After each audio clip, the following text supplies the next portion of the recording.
이번에 공부할 시는 조식의 두류산 양단수를 이라는 작품입니다. 두류산 양단수를 예듣고 이제 보니 지리산 두 갈래 흐르는 물줄기를 예전에 듣고 이제 보니 도화 뜬 맑은 물에 산령조차 잠겼세라. 복숭아꽃 뜬 맑은 물에 산 그림자까지 잠겼구나. 아이야 무릉이 어디요 나는 옌가 하노라. 아이야 무릉도원이 어디냐 나는 여기인가 하노라. 두류산 양단수를 예듣고 이제 보니 지리산 두 갈래로 흐르는 물줄기를 예전에 듣고 이제 보니 도화 뜬 맑은 물에 산령조차 잠겼세라. 복숭아꽃 뜬 맑은 물에 산 그림자까지 잠겼구나. 복숭아꽃은 동양 사람들이 이상향으로 생각하는 무릉도원을 연상시키는 소재입니다. 무릉도원은 신선이 산다고 하는 이상적인 곳을 말합니다. 중국의 도화 원기에는 이런 내용이 실려 있습니다. 4세기 무렵 중국 후난성의 무릉이라는 지역에 민물고기를 잡으며 사는 어부가 있었다고 합니다.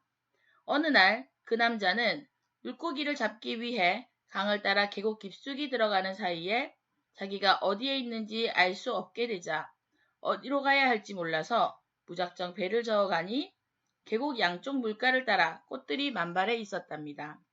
그런데 그 나무들이 하나같이 모두 복숭아 나무였다네요. 달콤한 향기가 계곡 전체를 가득 채우고 있었고 꽃잎이 하늘하늘 바람에 날리고 있었다고 합니다. 어부는 이 복숭아 나무 숲이 어디까지 계속되는지 보고 싶어서 앞으로 계속 나아갔습니다. 한동안 가니까 복숭아 숲은 끊기고 계곡이 맞닿는 곳에 작은 산이 나타났는데 계곡물이 솟아나오는 근처에 작은 동굴이 있었답니다. 안을 들여다보니 희미하게 빛이 보여서 어부는 동굴 안으로 들어가 보았습니다. 동굴 안은 무척 좁아서 사람 하나가 간신히 지나갈 정도였답니다. 동굴 안으로 계속 들어가자 갑자기 시야가 밝아지더니 눈앞에 대지가 나타났습니다.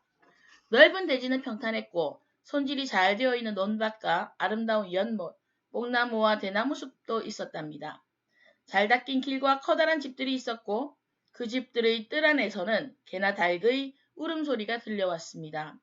사람들이 입고 있는 옷들도 세상 사람들과 다를 것이 없었고 백발이 성성한 노인이나 머리를 따은 아이들도 한가롭고 즐거운 모습이었습니다. 그러는 사이에 어부의 모습을 발견한 마을 사람들이 깜짝 놀라면서 도대체 어디서 왔느냐고 물었습니다. 어부가 겪은 그대로 이야기하자 마을 사람은 자기 집으로 어부를 데리고 가서 술과 닭고기 요리를 대접해 주었습니다. 어부에 대한 소문을 들은 마을 사람들이 그 집으로 몰려왔습니다. 마을 사람들은 아래 세상에 대해 이것저것 어부에게 캐물었습니다. 마을 사람들은 자신의 조상들이 진나라 때 전란을 피해서 가족과 친지들을 이끌고 이 산속으로 피난을 왔는데 그 후로는 마을에서 한 발짝도 나가지 않았기 때문에 세상과는 인연이 끊긴 생활을 하고 있었다고 합니다. 그런데 지금은 어느 시대인가 하고 물었습니다. 마을 사람들은 한나라라는 시대도 몰랐습니다. 그러니 위나라나 진나라에 대해서는 말할 필요도 없었습니다. 대략 500년 동안이나 바깥 세상으로부터 단절되어 있었던 것입니다. 어부가 자신이 알고 있는 일에 대해서 이것저것 설명하자 마을 사람들은 놀라서 그저 한숨만 내쉴 뿐이었습니다. 그 다음부터 마을 사람들은 번갈아가며 어부를 자신들의 집으로 초대해서 푸짐한 술과 안주를 대접하며 바깥 세상의 이야기를 듣고 싶어 했습니다. 어부는 이 마을에서 며칠 동안을 지낸 다음 자신의 마을로 돌아가려 했습니다.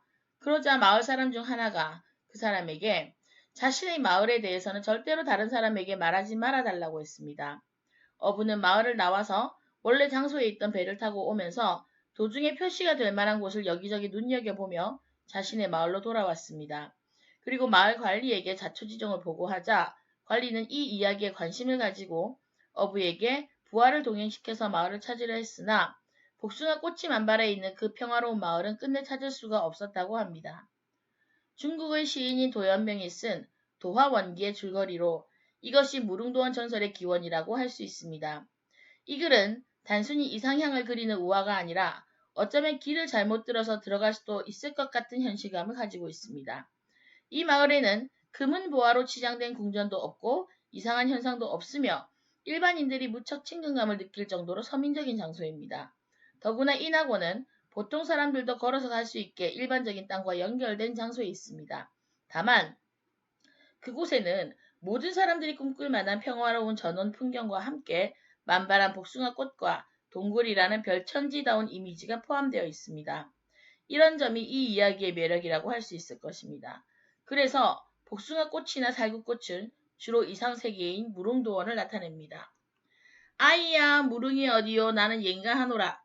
아이야 무릉도원이 어디냐 나는 여기인가 하노라. 화자는 지리산의 경치를 보고 마치 무릉도원에 온 것 같다며 그 아름다움을 예찬하고 있습니다. 종장에서 문답법을 사용하여 자연 경치에 감탄하는 심정을 강조하고 있습니다. 소문으로만 듣던 지리산 양단수의 절경을 직접 찾아보고 마치 무릉도원에 온 것 같다며 그 경치를 예찬하고 있습니다. 이 시의 주제는 지리산 양단수의 절경을 예찬한다는 것입니다. 문답법을 사용하고 상진법과 영탄법을 사용하고 있습니다.